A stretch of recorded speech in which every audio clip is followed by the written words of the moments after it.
Hey guys, what's going on? Coming at you with Black Friday video today. So I just wanted to basically let you guys know my thoughts on where I stand in the market, how I feel December's going to go, and basically how I foresee 2024. I mean, as we're getting closer, I feel like I know how I'm going to position myself. So I just wanted to share that and kind of hold myself accountable to it. Could be wrong, could be right, but I feel pretty good about it. So inflation in 24 is not going to be a problem in my opinion. That's great. That's what the Fed's all focused on. That's what Wall Street's focused on. The minutes came out and a little old lagging data, and they said they're going to move based on what the economy says, and they're going to be data dependent basically. So that's fine.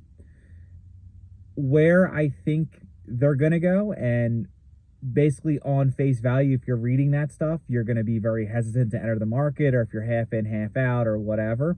I totally get it. I mean, if you're going off that, they need to do that to keep the market under control, because the market's already, basically the month of November, the market's been up.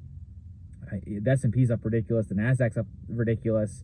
Russell 2000s are up ridiculous. So I've had a really, really, really good month. I think my portfolio might be up over 10% this month. So it's really crazy. I stayed long in a lot of my small caps, and I plan on doing that. Obviously, as rates go down in 24, which they should, it's going to be beneficial to small caps. So if, looking back 2020 hindsight, I didn't know the Fed was going to raise this much.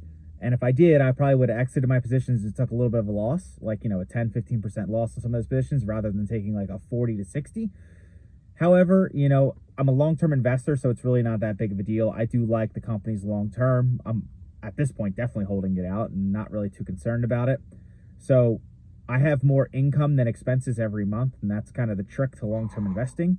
You got to have more income every month than what you spend every month, and if that's the case, you can kind of ride things out and be patient. Obviously, don't go in margin, which I'm not. So some of my favorite plays for the remainder of the year, for sure, is PayPal. I've been focusing on that. Enphase came up off 74. They're at $95. I think Enphase personally is a buy, and I'll continue to buy it until it hits about 160, 150 a share.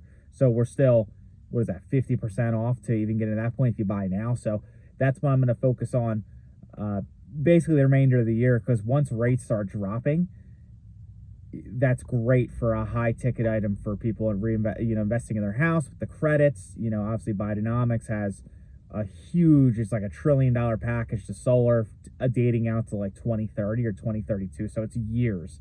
So that's great for that kind of company. Industry leader, great balance sheet, really no competition in that space, in my opinion. So I love that one. Another one I really like is I love NVIDIA. I started a position mid last year, or around summer to fall last year, when it was around $140, $150 a share. I bought all the way down to the bottom in NVIDIA. Right now it's obviously sitting around 500 all-time highs. I really want to see how the earnings did. They smashed earnings, in my opinion. And my thoughts on NVIDIA, if I didn't have a position, I'd probably start one.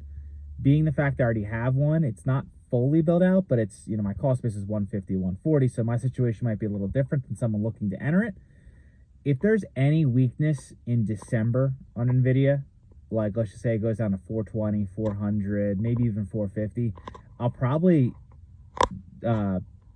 average up on my cost base for sure. I'm going to make my position bigger. I think that thing has a lot of legs for the next 5, 6, 7 years at least. A lot of people at Wall Street think other companies can, just like AMD and other companies, can step in, compete. When you're the cream of the crop, like if you're the industry leader, like let's use Tesla, for example. If you're a Tesla and you're the only profitable EV company in America, you can't, like Ford just can't make EVs where they've tried. And same with Rivian, same with GM and all those guys, or Toyota. And they, you can't just step in and make profitability. It takes years and years and years. Tesla's had a 5-7 year head start on stuff like that. So that's some things that like people don't realize, like, and Enphase is one of those people. NVIDIA is one of those people. So I really like being in like the A+ companies in their industries, and I found that's really worked well for me. So I'm going to continue to do that. And I haven't bought anything in November at all, just because we've been rallying. I never chase rallies. I always pre-position. I like when things are scary.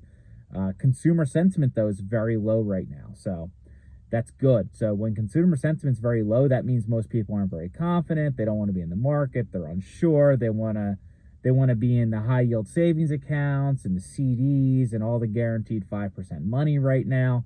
But in reality, I mean, if you were in CDs all year, I mean, think about, I mean, my personal portfolio this year is up 40 some percent as a long-term investor. So the opportunity cost of going into a CD or a money market this year, I mean, you've compared to my portfolio, you've given up 30, 40%. And if you've been building your portfolio for years, which I have at this point, that's massive, massive, massive amount of money. So that's my, it's funny when I talk to people that aren't really into investing or just kind of pick their brains. None of them are interested in the market. Everyone thinks the economy's bad right now. Everyone thinks the market's being bad. But like if you really know what to look for and find value, there's a lot of good deals out there right now. And there were a lot of good deals back, last year. Like look at, I bought Shopify at 25. I bought Meta at 90. I bought Palantir at $6 last year. Like all those are up hundreds of percent right now. So there's always good deals out there. Right now, I wouldn't buy any of those three. Palantir's also on my list too. If it goes to like the $15 range, I want it at that 30, or was it 23% retracement or 32?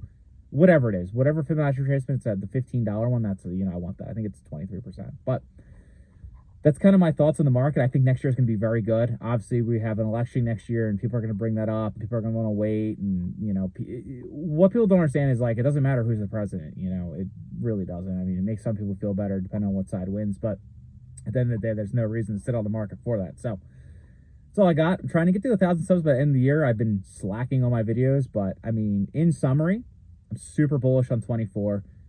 I feel like I got a good grasp on what's going on. There's a lot of money on the sidelines. Once treasuries and interest rates start going down, it's going to flood money into the market. Wall Street's going to be caught offside. Very, very, very ultra wealthy people are going to be like, why am I missing this rally? And then people are going to panic buy and push up companies. And then obviously as rates go down, the opportunity in small caps right now is insane. So I think we're going to have a very good year next year. And I think there's going to be a lot of opportunity. When I do a buy, I'll try to remember to make a video. I do use X a lot, so if you want to follow me on X, that it's great. It's the same as my YouTube channel, so I'm usually a little better at posting there, just because I usually remember right when I do it, rather than making a whole video editing, or not editing, but even just posting and uploading all that stuff. So that's all I got. Till tomorrow, peace.